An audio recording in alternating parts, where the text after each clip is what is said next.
नमस्कार, मी पंजाब तक आज यासाठी आनंदाची बातमी 14 तारखेला म्हणजे 14 जून 15, 16, 17 आणि 18 तुमच्या पूर्व विदर्भ आणि पश्चिम मध्ये 6, 5, 11 जिल्ह्यामध्ये खूप पाऊस पडणार आहे म्हणून हा अंदाज लक्षात घ्यायचा. तर या ठिकाणी विदर्भात इथून अकोट 7 किलोमीटर राहिले. ह्या शेतामध्ये पाणी सतरमध्ये म्हणजे 14 ते 18च्या दरम्यान म्हणून हा अंदाज लक्षात घ्यायचा. पण राज्यातल्या सर्व शेतकऱ्याला सांगू इच्छितो की म्हणजे आज आहे 13 जून पासून ते 17 जून पर्यंत पाऊस पडणार आहे. पण विदर्भामध्ये मात्र विदर्भातल्या खास करून शेतकऱ्यांसाठी अंदाज दिलाय की विदर्भामध्ये मात्र उद्या 14 पासून 14, 15, 16, 17, 18 पर्यंत खूप पाऊस पडणार आहे. ज्यांचे शेत तयार आहेत नंतर तुम्ही तुमचा पेरणीचा निर्णय घ्या.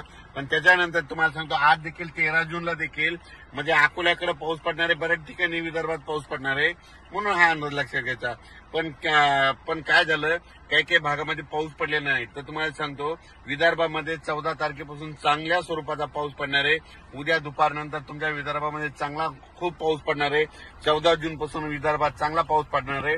म्हणजे 14 जून ते 18 जून त्या दरम्यान 6, 5, 11 जिल्ह्यामध्ये चांगला पाऊस असणार आहे म्हणून हा अंदाज विदर्भातल्या शेतकऱ्यांना लक्षात द्यायचा. विदर्भ त्याच्यानंतर पूर्व विदर्भ, पश्चिम विदर्भ, दक्षिण महाराष्ट्र, उत्तर महाराष्ट्र, कोकणपट्टी, खानदेश, मराठवाडा म्हणजे सगळ्या विभागामध्ये म्हणजे आज 13 जून पासून ते 17 जून पर्यंत दररोज वेगवेगळ्या भागात ठिकठिकाणी पाऊस पडणार आहे. पण विदर्भात मात्र 14 पासून मात्र चांगला पावसाचा जोर वाढणार आहे म्हणून हा अंदाज लक्षात द्यायचा.